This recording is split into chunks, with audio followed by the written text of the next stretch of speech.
This is the screencast for section 3.6, example 1.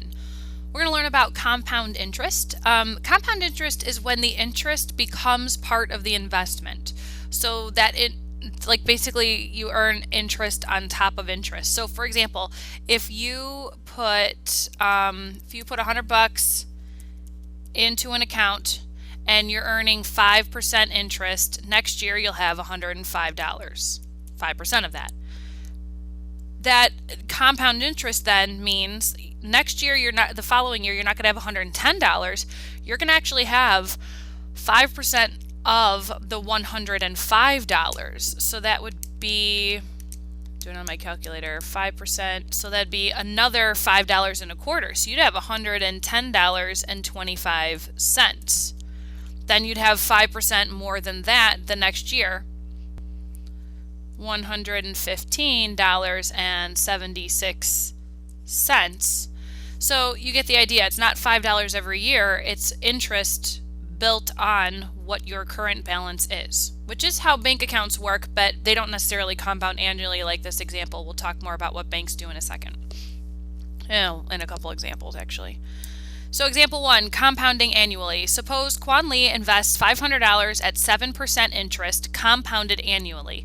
Find the value of her investment 10 years later. So compounded annually, it has a formula. A equals P is your initial investment, just like exponential growth and decay. You have a function, the output equals your principal times 100% plus an R value. Is this function going to grow or is this function going to decay?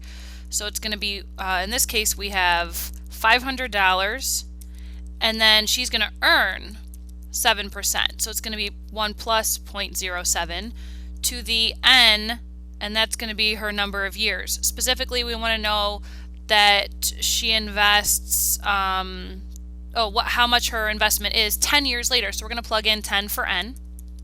And then on my calculator, I find out that that is $983.58.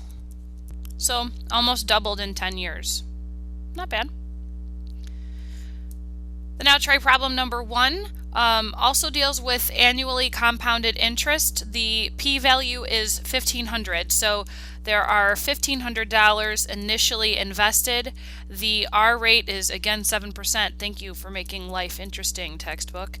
And then we want to know what's going to happen in 6 years. So on my calculator, that is $2,251, and actually rounding, that would be 10 cents.